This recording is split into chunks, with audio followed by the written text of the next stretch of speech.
Saudara, silakan duduk. Kita ada di penghujung acara. Saya percaya bahwa setiap kita diberkati Tuhan pada malam hari ini. Siapa yang diberkati Tuhan boleh lambaikan tangannya. Saudara, biar malam hari ini sungguh-sungguh menjadi malam breakthrough buat kita. Menjadi malam terobosan buat kita. Amin. Dan biar kasih Tuhan melanda. Bagian saya adalah hati raja, yaitu kasihnya. Saya ambil Yeremia 31 ayat yang ke-3. Saya minta tolong PPT-nya. Yeremia 31 ayat yang ke-3 firman Tuhan berkata, dari jauh Tuhan menampakkan dirinya kepadanya. Aku mengasihi engkau dengan kasih yang kekal. Amin. Tuhan mengasihi kita bukan dengan kasih yang sementara. Tuhan mengasihi kita bukan dengan kasih yang bersyarat. Tuhan mengasihi kita dengan kasih yang kekal.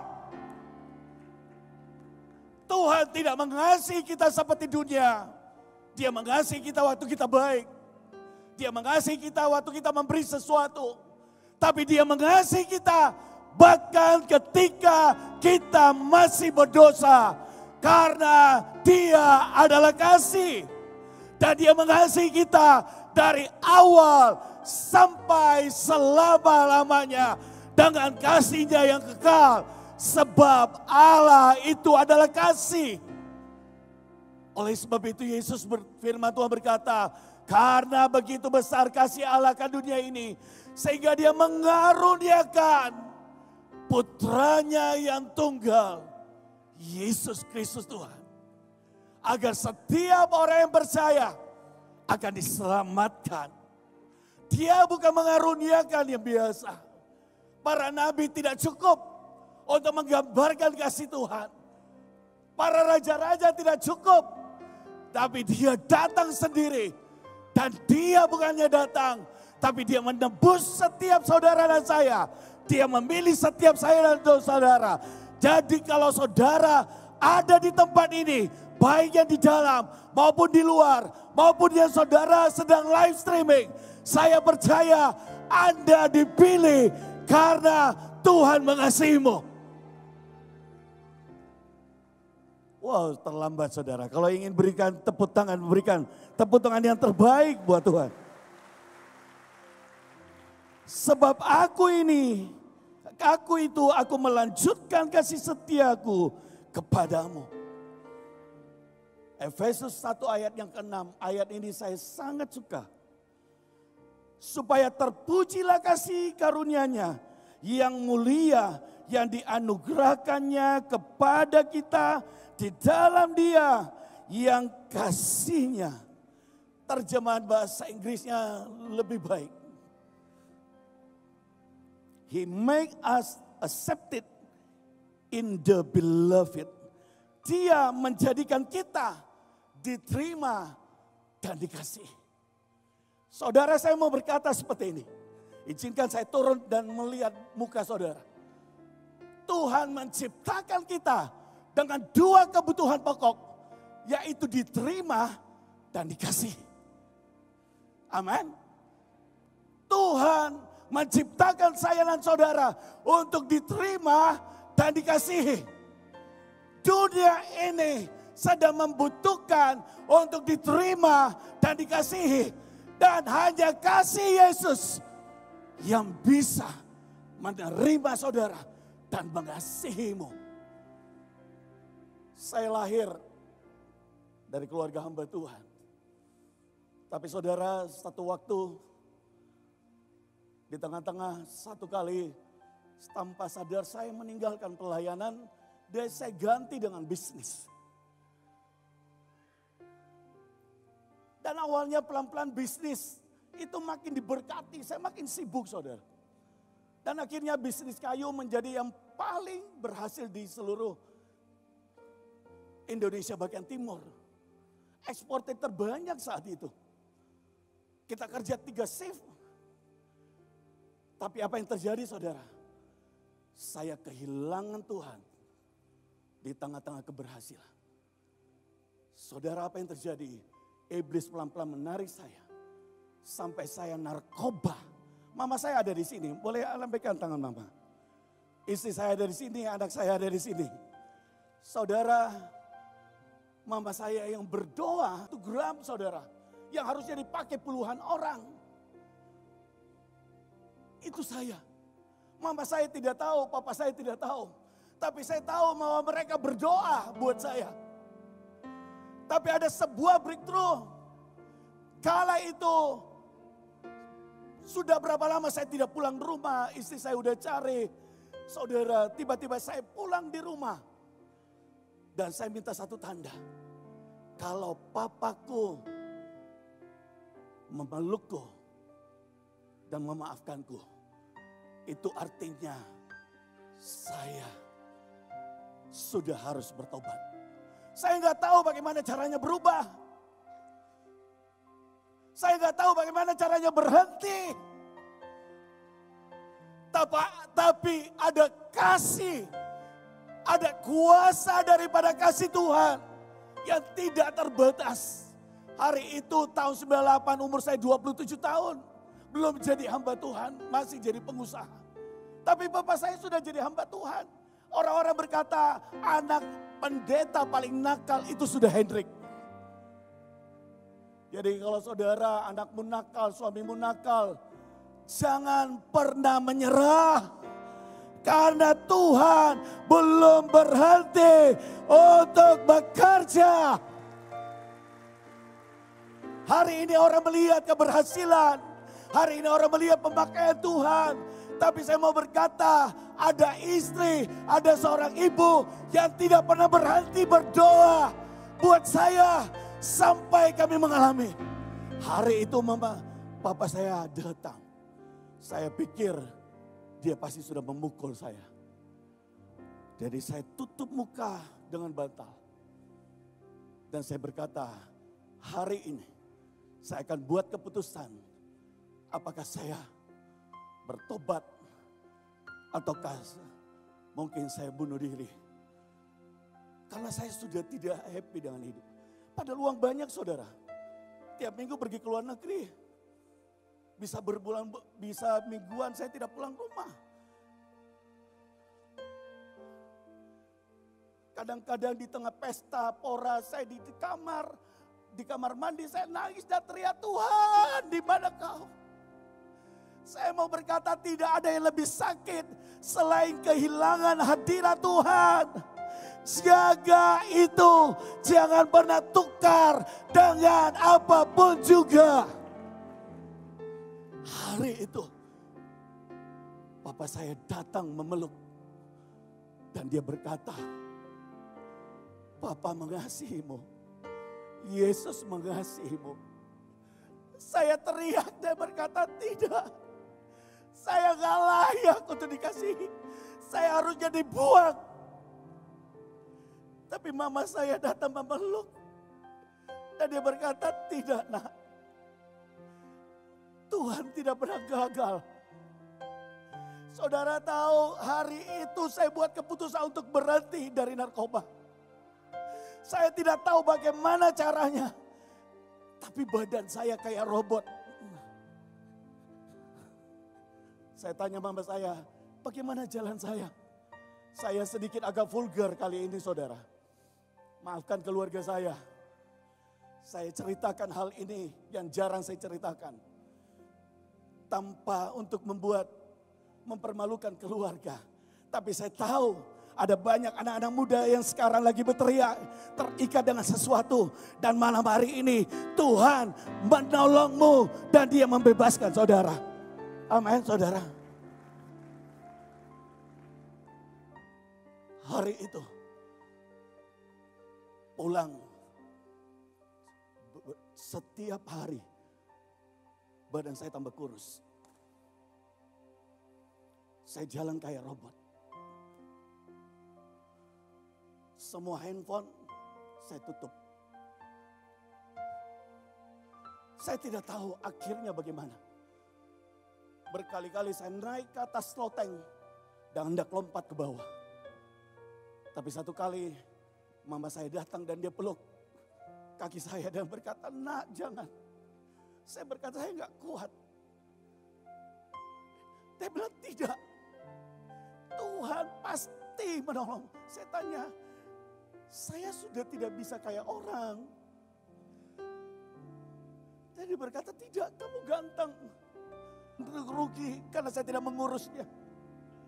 Saya mau berkata buat saudara, apa yang lebih berharga bagimu?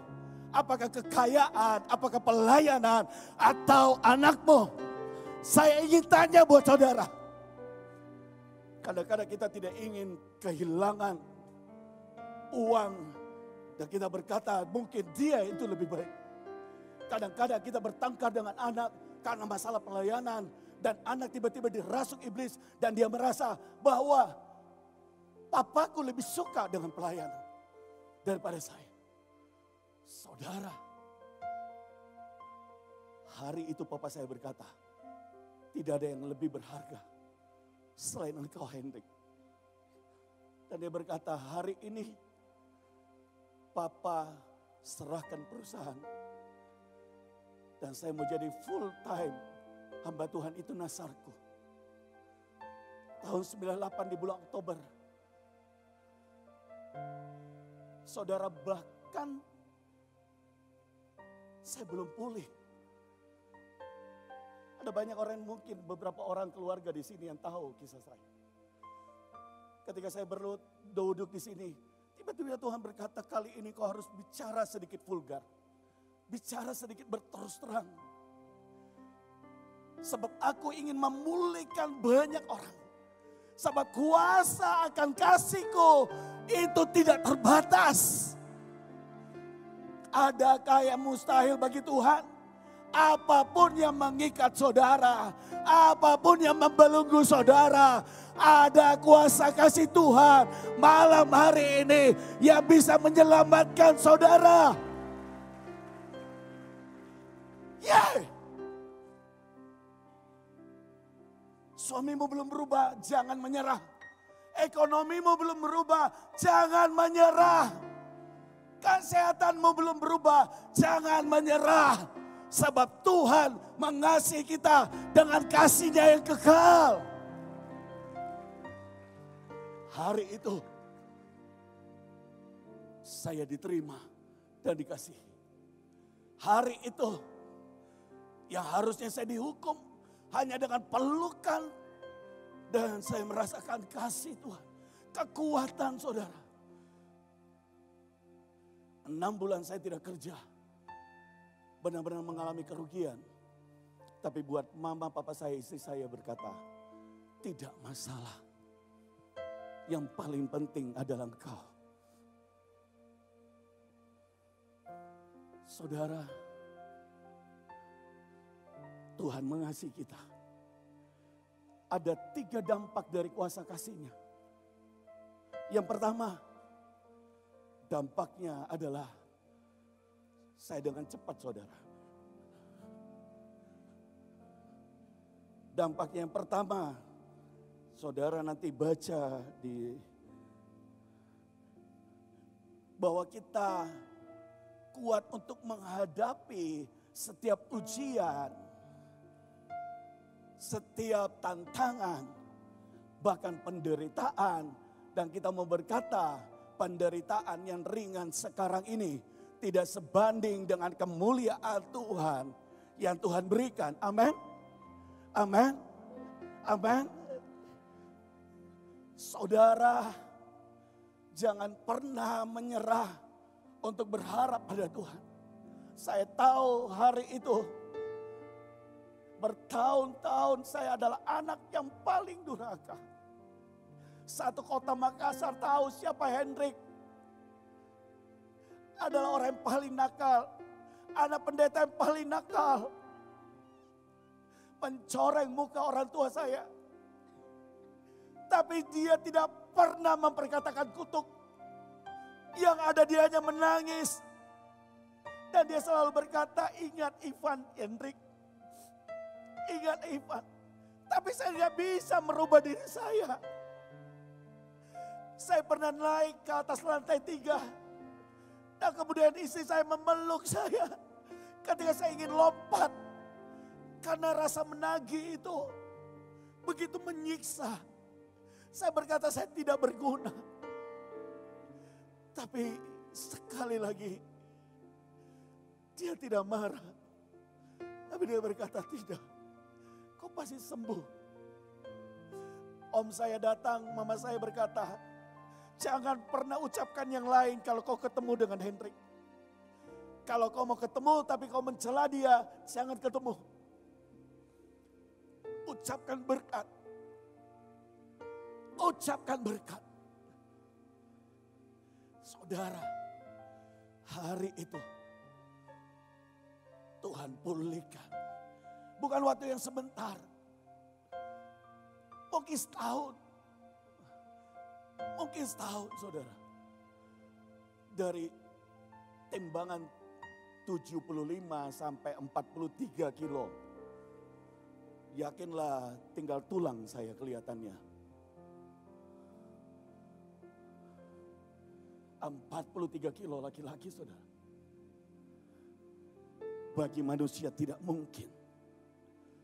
Tapi bagi Tuhanku, kasih-Nya sanggup untuk memulihkan. Yang kedua, saudara, yaitu bahwa dampak dari kuasa-Nya, bahwa kita mengerti bahwa kuasa Allah itu jauh lebih besar dari apa yang kita doakan dan pikirkan. Amin. Kuasa kasih-Nya jauh lebih besar daripada apa yang kita doakan dan pikirkan. Lebih dalam, lebih tinggi. Efesus 3 ayat 17 sampai 20, saudara baca. Tidak terbatas kuasa kasih-Nya. Saudara, yang ketiga, dampak dari kasih Tuhan, yaitu Kristus yang membuat kita rendah hati. Kristus yang membuat kita murah hati, seperti kata Ibu tadi. Kristus kasih-Nya membuat kita menaklukkan ego kita. Dan kita berubah, tidak lagi memikirkan orang lain. Mama saya tadi pagi bertanya, dia lihat jadwal. Dan dia berkata, setiap bulan saya lihat jadwalmu. Mama, dia berkata, Tuhan, anakku ini terlalu sibuk. Dia sudah tidak memikirkan dirinya. Saya bilang sama mama, saya orang yang berutang banyak. Bahkan seumur hidupku untuk tidak memikirkan diriku. Tapi memikirkan Tuhan, saya tidak bisa membalasnya. Saya bilang sama istri saya bilang sama anak saya, Papa orang yang berutang banyak. Izinkan Papa melakukan apa yang Tuhan mau. Saya berdoa, saya tahu ada banyak orang yang datang dengan bawa pergumulan. Dan seperti ini engkau akan menyerah dengan keadaan ekonomimu, keadaan keluarga, keadaan anakmu. Dan kalau engkau orangnya keadaan suamimu, kalau engkau orangnya saya mau berkata bangkit berdiri. Dan saya mau berdoa Tuhan akan memulihkan saudara. Bangkit berdiri di tempatmu. Kalau ada anak-anak muda, engkau sedang broken home. Engkau sedang putus pengharapan. Mari bangkit berdiri. Dan kita akan berdoa.